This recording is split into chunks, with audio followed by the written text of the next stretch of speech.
Good evening. Once again, I'd like to give honor to God, my Lord and Savior Jesus Christ, for being here and being able to be here at Old Charlie's Restaurant here on News Halls Ferry Road in Lindbergh on this nice evening, and seeing everyone here enjoying themselves here, eating nice, delicious food. And I have a special guest here tonight. My name is Roger Hines. I am running for the school board, longtime resident of Florissant.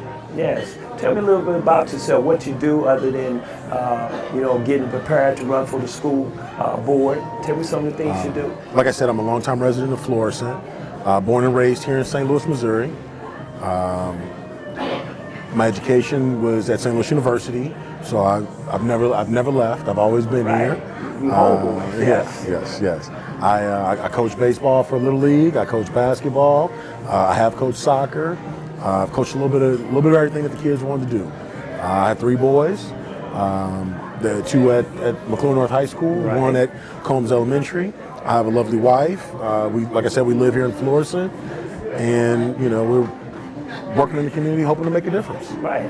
I met your son. They awesome young men. I see them in the hallway. I see them when they get off the bus. I see them in the morning eating breakfast, also cafeteria. When I'm not in the classroom doing a guest teacher, I'm out there getting the field and seeing what they want. Asking questions about. And then I heard about your son saying you're going to run for school board and some other people that I know. And I said, man, that's awesome, man. Giving back and going back to the sports. You're giving back to Little League and giving back, because you want, if we all play sports, somebody has to guide and coach, and that's a good thing.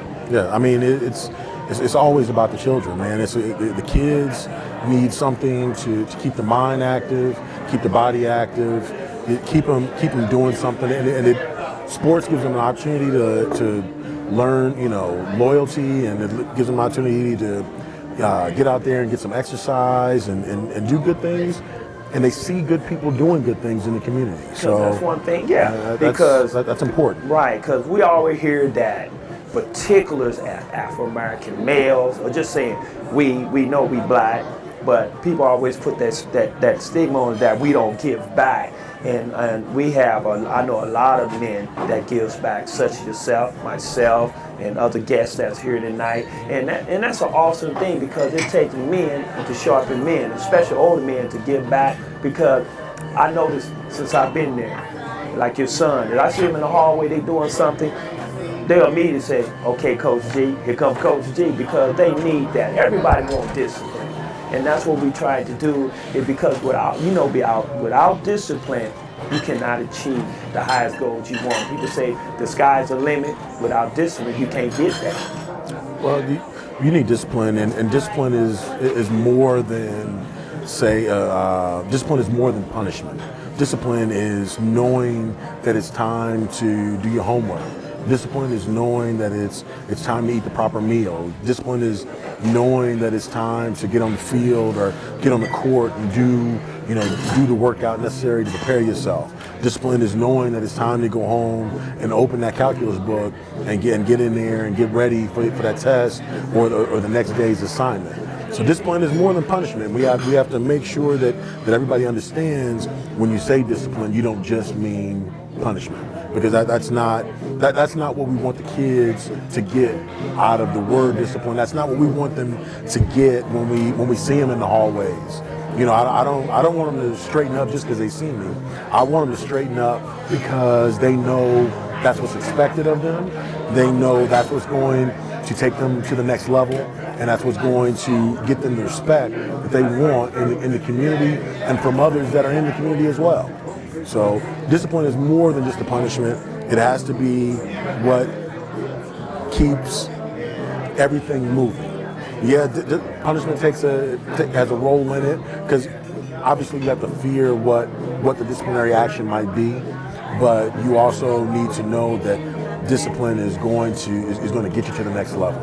It's going to get you to that, to playing ball at Duke or Kentucky. So you have to know what the word means in its entirety. Right, because we wouldn't be here today, you and I, without discipline. I wouldn't have been disciplined enough to walk on the University of Missouri back in the fall in '81, going up there in August without discipline, because it took a lot. And being disciplined in the class, being able to say, man, I need to get myself together. And that's what my mom's instilled in me, or fathers, because I didn't grow up with, until I got in high school, the one I called my father when my mom married. Again, Dad, those men in the neighborhood taught us that they sat down, say, I don't want to scare you or anything. I'm not going to physically threaten you to have discipline. I'm going to talk some wisdom to you so you can get inside your soul and inside here so you can achieve. And that's what I try to show the kids at school, that, hey, when I come in here, my mind and my soul and my spirit is disciplined, because I'm going to put 110% in what I do here at McClure North High School, and we both had that in. Now, you running for school board. Yes, sir. Yes, sir. What flavor you going to bring to the school board, may I ask? What I want to bring to the school board is good decision making. I think that there's a lot of good things going on in our district. A lot of good things. We have a new superintendent, Dr. Davis. I think he's doing a fantastic job thus far. Yes. But there are a lot of things that could use some improvement. Right. And I think that the flavor, as you put it, that I'll bring is being able to make some good decisions to ensure that our children are getting the best resources, the best teachers, the best facilities that our district can provide. When we start, the big thing that everybody talks about in the district are test scores. And test scores are extremely important, because that is how the state measures the district. That is how, that is the metric by which we are measured towards by other schools, as Kirkwood or Parkway and Lindbergh. It's considered number one now. Yeah, yes. And it's, so getting your test scores where they need to be is definitely important. And I go to a lot of school board meetings. I'm not on the board yet, but I go to a lot of board meetings. You got to see what you're getting into. And you hear a lot of talk about the test scores. And I think that, when we get the board and the parents and everybody, when we get that focus, that's all on the same thing at the same time, I think that, the test scores will start to take care of themselves. I mean, obviously, there's always going to be some children that are struggling. Right.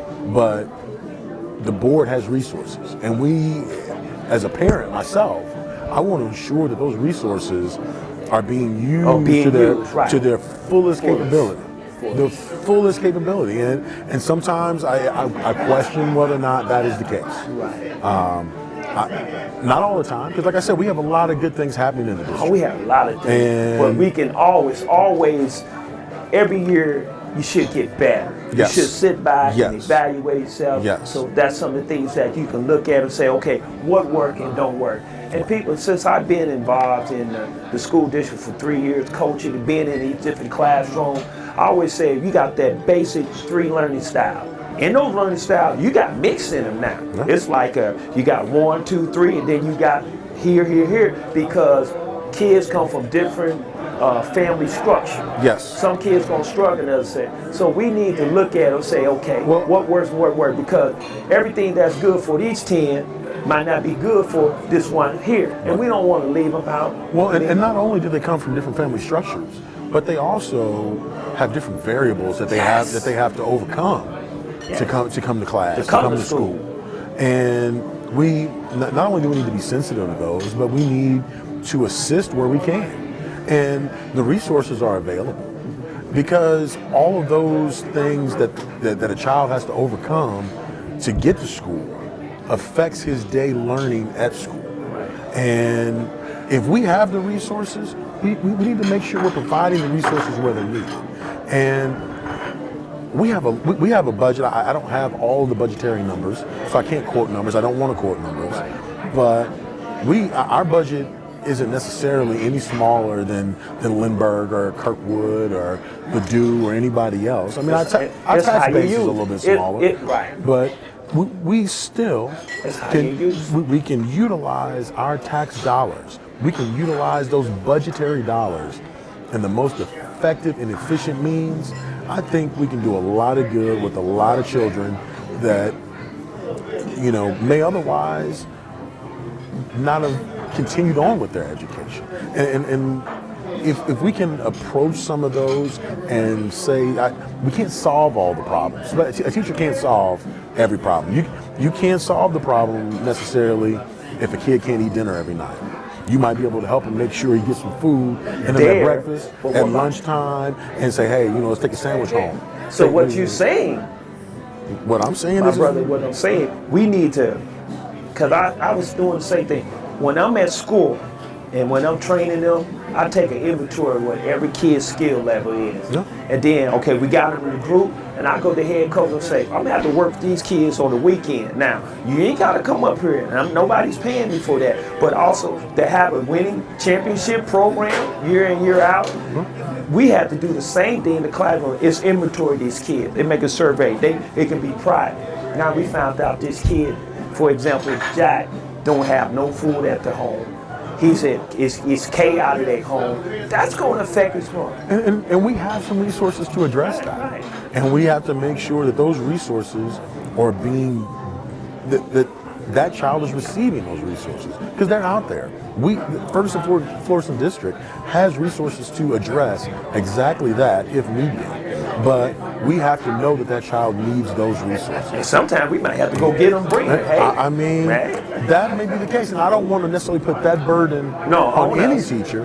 But if the child is coming to you and telling you he has this struggle or this variable that he's trying to overcome, we got to get somebody there. We have resources. Yes. Let's make sure we utilize them because the same problems that we have, they have in all the other districts. They have all those same problems. Right. There are children that have variables that they have to overcome to get to class every day, just like we do. But what they do is they find out who those students are, and they get them the resources that they need. I'm glad you spoke on that. I'm gonna share an article with you and some later time. In 2012, the Western Grove School District and the community, they came out, they met. The kids and everybody, they listened. The kids signed a contract from 2012 to 2017 that they're gonna help each other to achieve. The community said, if we have to go to their house and whatnot, because here's the thing is, people don't understand. When you are having trouble academics in the school district, from my research and being at another district in the state, that accreditation do affect you because guess what? I'll give you an example. I'm bringing 100 employees from out of town. I want to move here in Ferguson, Florida. First thing my employee is going to ask when we relocate, how is the school district in Ferguson, Florida? Yes, sir. What, like you said, do they use their resources? Are the students number one? So you're saying the school district is definitely a big factor when moving to a new community, and it's important. It's important that our school district do what's necessary so that we can bring in families and friends moving into our community. That only makes our community better. It makes our community grow. And that's what we want to happen. We want our community to grow. We want it to get better. We want our school district to grow and get better. And I guarantee as the school district gets better, so will the community. Man, leave on that note.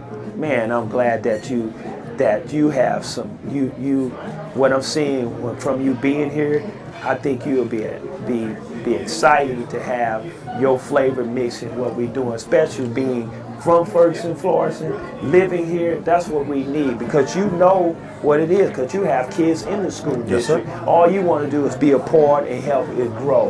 And once again, I greatly thank you for being here at Old Charlie's here on New Hall Ferry Road and Lindbergh. It's great to have you here. And we'll be chatting in the future. All right, I'll come back anytime. It's Roger Hines, School Board.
Well, we back here on the second segment of our show. I have a special guest and good friend, Coach Reggie McNeil.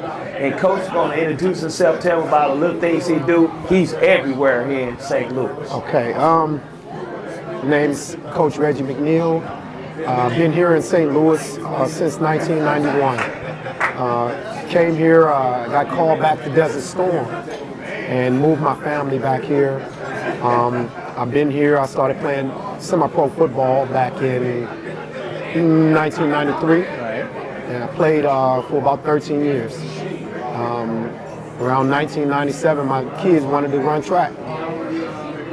So me running in high school and running in the service in the Marine Corps, I most definitely started to help them. My alma mater is T.C. Williams. Remember the Titans. I graduated from there 1984. We have a very, very big alumni.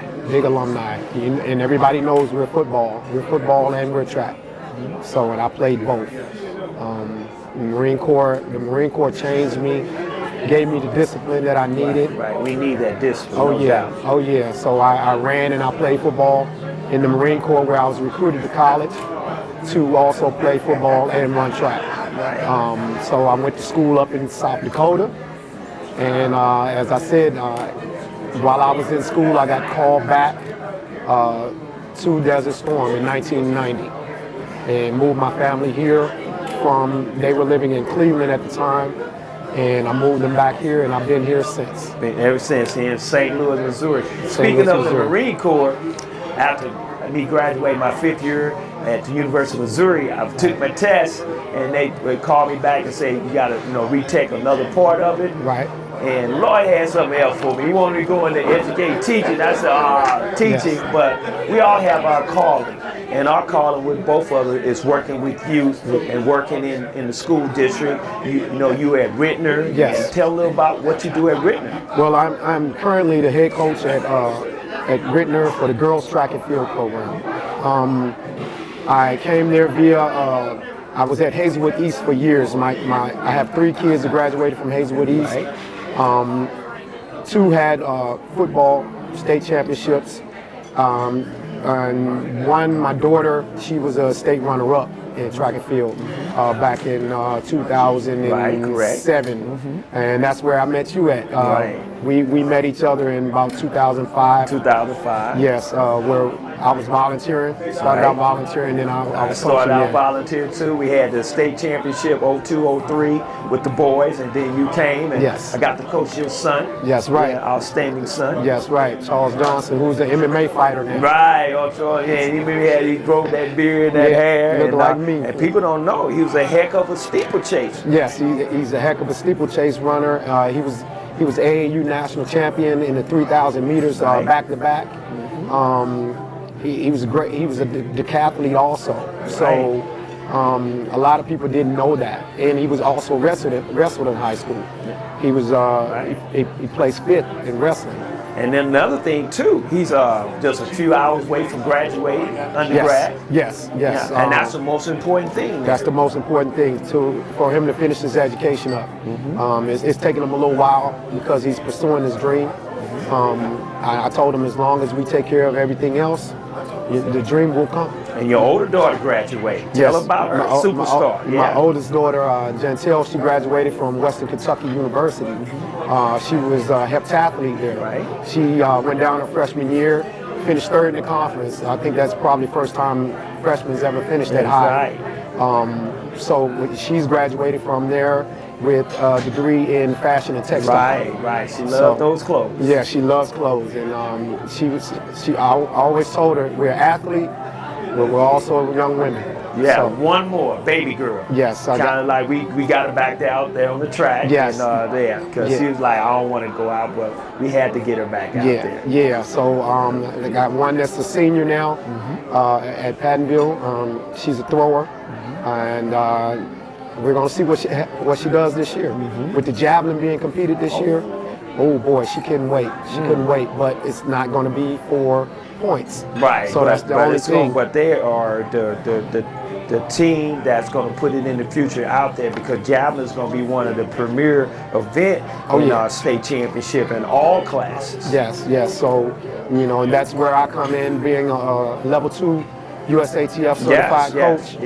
In the combined events, I'm able to coach every event, and a lot of people didn't know that until they met me. Right, and then here's the thing: it's gonna come down, because you remember you might have 4 or 5 young people, boys and girls, that make the quarterfinal standard, and the teams that usually rack up in the sprint and say, well, we can't out sprint you, but we're gonna out throw you. That's right. Yes. That's right. So, you know, I'm just looking forward to my year at Rittner right now. The girls are really excited. I had more freshmen come out this year than last year.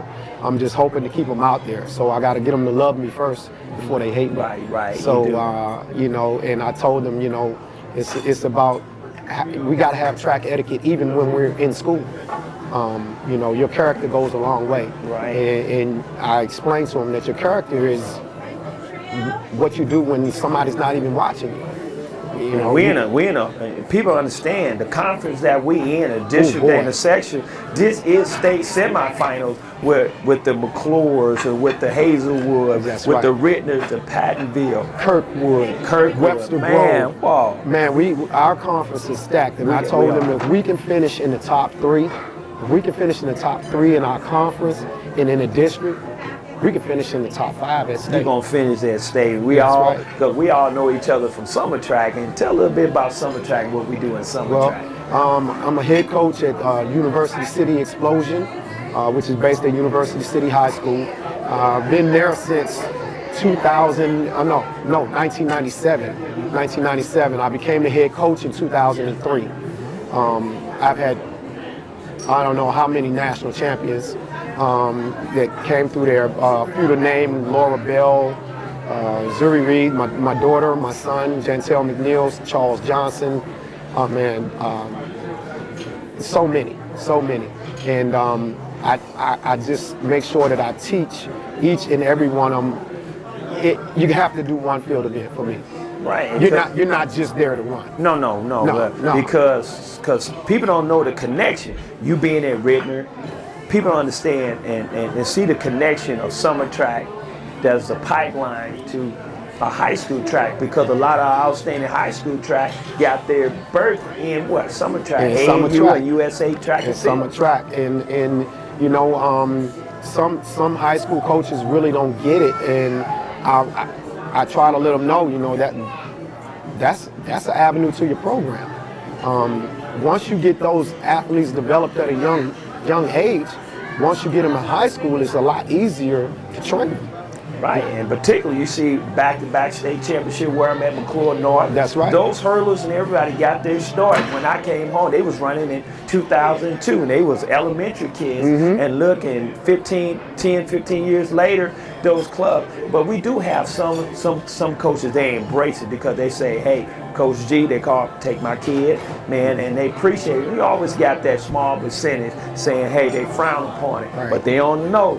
That's your girl is improved because she's been running summer track for the last 4 years, and now they're seeing it, look at it. You know? Yeah, and it helps. It helps so much. I mean, because you know, track is not just track. Track is life, and people don't look at it like that. Because I mean, you know, we can play basketball, we can play football, play baseball. You can't play track. No. When we always say, Coach G always say, track will expose you. Will expose you. That's right. It will expose you. And when you're a sprinter, 2 things gonna happen: roll or get rolled. That's right. You know it goes all the way back, and people understand. Get into the football players. Most of your people, you see Alabama, for example, University of Missouri. Most of their skilled kids and student athletes do what? They run track. I was just talking to you the other day. A lot of people don't know, off of that national championship team at Alabama, 56 of them ran track. Yes. We're trying to make our kids be too sport specific. You're only going to play football, you're only going to play basketball. And that's not what the NFL wants. The NFL put out an article 2 years ago. Speed kills. speed kills. And, you know, we had a young man from Hazelwood East that went pro, Christian Kirksey, who was a triple jumper.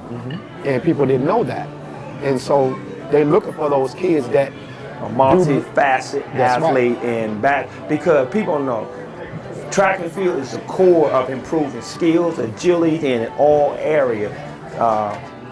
Basketball in every sport that we participate in. Track is the foundation. Right. And tell a little thing about, speaking on foundation, some of the things that we collaborate together during the summer. Yes. Now, me and you, we put on a speed clinic in the summer. We did it through Genesis this year. I'm gonna try to make sure I do my own next year. So we're gonna do both. We're gonna do both, where we train kids on speed and agility. Right. Speed and agility, and a lot of kids don't have that mobility and agility that they need to have, and it's hurting them. You know, they go out their freshman year for football and they can't even do a karaoke, or they don't have the coordination. No form, no mechanics, and That's they're right. all over the place. And that's something that we're gonna put on. We're gonna put on some camps, affordable camps, where we can have kids come, because when they go out to these high prices places, I'm not gonna mention any names or anything, man, that it can cost a lot of money. Yes, it does. You know, like $45 an hour, Yeah. and where you and I can collaborate, where we're gonna get sponsorship and whatnot, and even come out of our own pockets to have those students to come out and experience a good speed and conditioning camp this summer. And you guys will hear more about our speed and conditioning camps on my website in the coming weeks, because we are preparing now to have this successful camp. Right. And G's going to be part of the Dynamic Speed Development Group, which is where I will have more than just me and you. There's going to be the speed coaches here in St. Louis that we're going to be able to touch these kids that are in different sports and train them. And we're going to get coaches that work in those sports that also coach track, that know the things that they need to do in order to get faster, be able to jump higher, be able to just do the things that they need to do to be successful in their sports. Right. So, man, that's awesome, Reggie. That's awesome, Coach. Man, I'm looking forward to battling and get you to see what the girls you got over there, see what y'all got over there. I got a little secret. I got a little All secret. right, we do too, you know. And that's what's the thing about us being, we love what we do. We love, because the first thing we try to instill in these young people, academic first, taking care of home, responsibility, taking care of academics, and then all other things will fall in place. And that's an awesome thing. Once again, we are coming from here in the great atmosphere here at Old Charlie's, here on New Halls Ferry Road in Lindbergh. You see people, we're looking around and seeing people enjoying a good time here today. That's right. And once again, I thank you for being here, No Reggie. problem. Man, no problem. Hey, love you, God brother. bless you, man. That's right.